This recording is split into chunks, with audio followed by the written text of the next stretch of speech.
Baginda Rasulullah sallallahu alaihi wasallam telah pun meninggalkan kita. Tetapi baginda meninggalkan dua perkara untuk kita genggam erat-erat.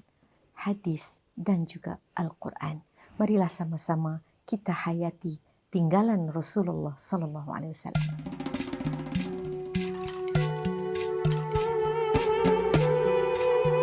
Assalamualaikum warahmatullahi wabarakatuh.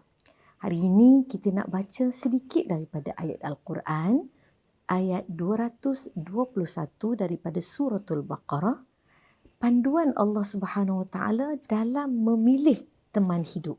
Macam mana kita nak pilih teman hidup kita? Apa kriteria, apa ciri-ciri yang kita harus utamakan?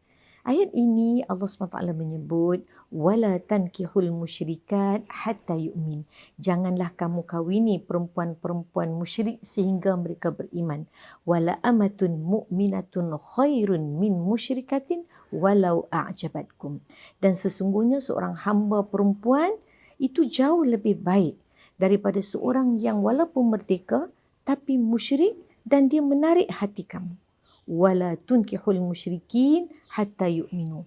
Dan seorang perempuan, janganlah kamu mengahwini lelaki-lelaki musyrik sehinggalah mereka itu beriman. Wala abdun mu'minun khairun min musyrikin walau a'jabakum. Dan kalau seorang itu beriman, walaupun dia hamba dan sangat menarik hati kamu pada orang yang tak beriman, hamba itu jauh lebih baik. Allah SWT dalam ayat ini memberi panduan kita dalam nak memilih.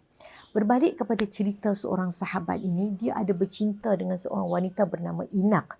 Jadi Inak ni, dia tak Islam. Bila sahabat ni dah masuk Islam, dia nak kahwin dengan Inak ni goda dia. Dia tanya pada Rasulullah, ya Rasulullah, macam mana? Nabi kata, carilah seorang perempuan yang Islam. Maknanya, dalam kita nak berkahwin, memilih teman hidup tu paling utama adalah iman atau akidah dia. Yang lain tu tarikan biasa saja. Begitu juga dengan seorang sahabat lagi yang bernama Abdullah bin Rawahah. Suatu hari entah macam mana dia dah terlanjur marah, dia tempeling seorang hamba dia tu. Sedangkan hamba ni ada seorang hamba yang baik dan soleh, tapi hamba ni orang hitam. Jadi kerana rasa berdosa sangat, dia terfikir untuk memerdekakan hamba ini sebagai menebus kesalahan dia.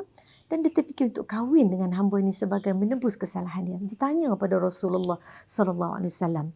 Lalu turunlah ayat ini yang mengatakan, sesungguhnya kamu memilih seorang hamba yang beriman walaupun dia hitam dan dia hamba, dia tak merdeka, itu jauh lebih baik kerana iman dia daripada kamu memilih seorang wanita yang merdeka tapi dia tidak beriman. Jadi dalam ayat ini sebenarnya memberi garis panduan kepada kita. Mana satu kita nak utamakan? Sudah tentu manusia ni dia tertarik yang cantik, yang kaya, yang ada rupa, yang macho. Tapi ayat ni Allah tujukan pada lelaki, Allah tujukan juga pada perempuan. Yang lelaki, pilihlah wanita yang beriman. Wanita, pilihlah lelaki yang beriman. Tak kira walaupun kamu tertarik kepada harta ataupun itu sebenarnya hanya tarikan biasa. Tapi kalau kamu nak memilih teman hidup, pastikan keutamaan diberi kepada akidah ataupun iman mereka. Jadi insya-Allah kita berjumpa lagi dalam tafsiran-tafsiran yang lain. Jangan lupa untuk like, share dan komen dan juga hayati segala perkongsian, share untuk kebaikan.